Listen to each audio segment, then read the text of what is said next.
ఇరాన్లో అసలేం జరుగుతోంది?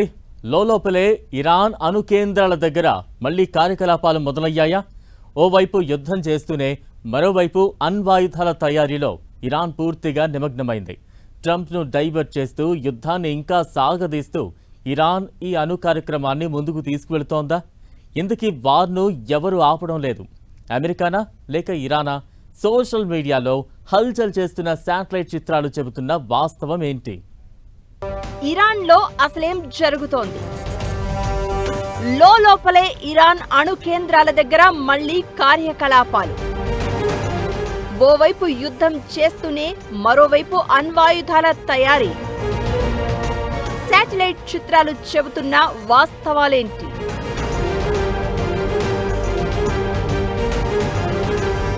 పశ్చిమాసియాలో ఒక పక్క ఉద్రిక్తతలు భగ్గుమంటున్నాయి.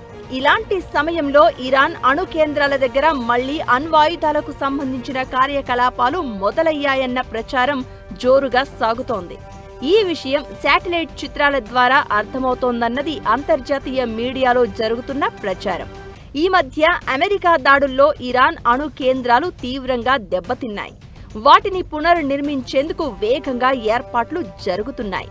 Institute for science and international security ఈ చిత్రాలను విశ్లేషించింది. హర్మూజ్లో వాణిజ్య నౌకలపై దాడులు జరుగుతున్న నేపథ్యంలో ఇరాన్తో డీల్ ముగిసిందని అమెరికా అధ్యక్షుడు డొనాల్డ్ ట్రంప్ ప్రకటించాడు. దానికి ముందే జూన్ చివర్లోనే ఇరాన్ ఈ అవగాహన ఒప్పందాన్ని ఉల్లంఘించిందన్న అనుమానాలు ఉన్నాయి. నిర్మాణ పరికరాలు, వాహనాల కదలికలు, దెబ్బతిన్న నిర్మాణాల్లో మార్పులు వంటివి అణు కేంద్రాల వద్ద కనిపించాయి.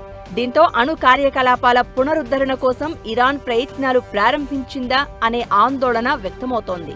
అయితే నష్టాన్ని అంచనా వేసేందుకు శిథిలాలను తొలగించే చర్య కూడా అయ్యుండొచ్చని అంటున్నారు. కానీ స్పష్టంగా అక్కడ ఎలాంటి కార్యకలాపాలు జరుగుతున్నాయన్నది ఇంకా తెలియరాలేదు.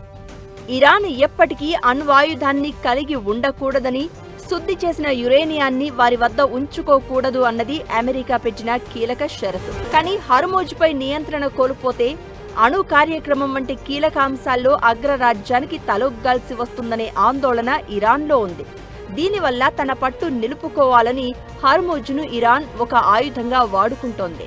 ఇటు ఇరాన్ వైపు 1000 క్షిపణులు లోడ్ చేశామని ట్రంప్ వార్నింగ్ ఇచ్చిన కొన్ని గంటల్లోనే కొన్ని చోట్ల పేలుళ్లు జరిగాయి. తన అనుమతి లేకుండా ప్రయాణిస్తున్న నౌకలపై ఇరాన్ దాడులు చేస్తోంది. దానికి ప్రతిగా అమెరికా కూడా అటాక్స్ చేస్తోంది. అమెరికా ఈసారి చాలా బలంగానే దాడులకు ప్లాన్లు చేస్తున్నట్లు అర్థమవుతోంది.